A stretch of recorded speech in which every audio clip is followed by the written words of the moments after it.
Here's a wild one for you. On a Friday, the President of the United States orders every single federal agency to stop using one of the country's most advanced AI systems. Okay, but then, just hours later, a war with Iran kicks off. And then, multiple major news outlets start reporting that the US military kept right on using that exact same banned AI in the opening strikes.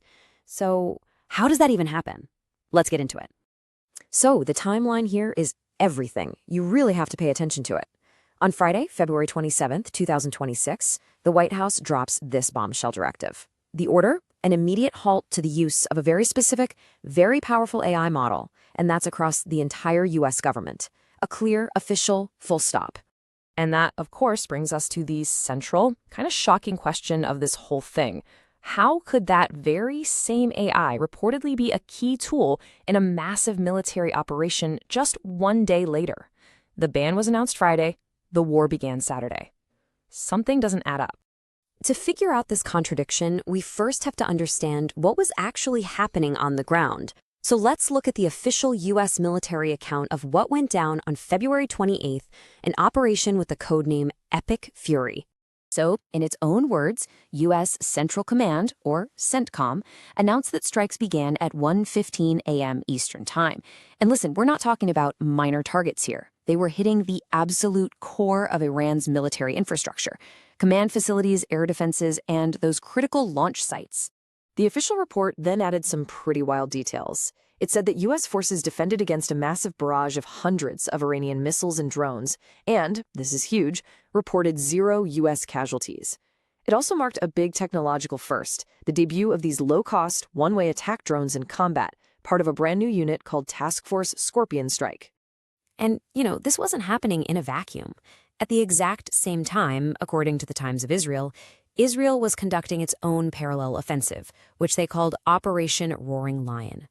Okay, so with that battlefield context set, let's pivot back to the AI. Why was it banned in the first place, literally hours before it would seem to be the most useful? Well, this wasn't just some political theater. It was the explosive finale of a very real, very public dispute. This is really the key to the whole story. The ban was the direct result of a public disagreement between the AI's creator, a well-known AI safety and research company called Anthropic, and the government over how this incredibly powerful technology should be used. Now, the dispute wasn't about all military use. Anthropic actually said publicly they supported lawful national security applications. The fight was over 2 specific red lines that they absolutely refused to cross: using their AI for mass domestic surveillance and, number 2, integrating it into fully autonomous weapons that could kill without direct human approval. So when that disagreement just couldn't be resolved, the White House stepped in and dropped the hammer. The directive was crystal clear. Agencies were ordered to stop using the AI. Now, it mentioned a framework for a gradual phase-out, but the immediate order was to halt, period. And this right here is where policy collides head-on with reality. You've got an official ban on Friday, followed by war on Saturday. So now let's look at the specific claims that started popping up from reporters who were covering the conflict. And here's the bombshell allegation, reported by The Guardian, which was citing original reporting from the Wall Street Journal and Axios. The claim was that the military reportedly used Claude, which is the specific name of Anthropic's banned AI model, in the initial attack, and that it was performing tasks central to the whole operation. So, just to sum up the reporting from multiple outlets, the banned AI was allegedly used for assessing intelligence, helping to identify and prioritize targets, and running incredibly complex battlefield simulations.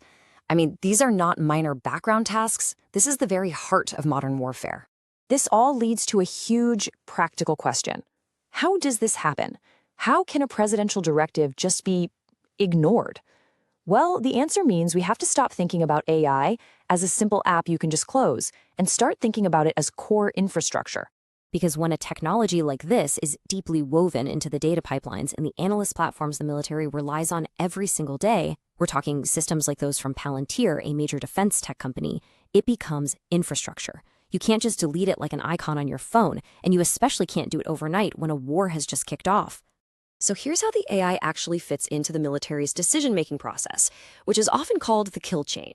First, data comes in from all kinds of sensors. It gets fused together in these massive data platforms. And then, step 3, this is the key part. An analyst uses the large language model to query that massive amount of data. The AI helps draft options, but the final critical step remains a human operator who has to review and approve. So this is a really, really crucial point. What was reported here is decision support. It's not one of Anthropic's red lines, the autonomous weapons. Not a single report claims the AI was pulling the trigger.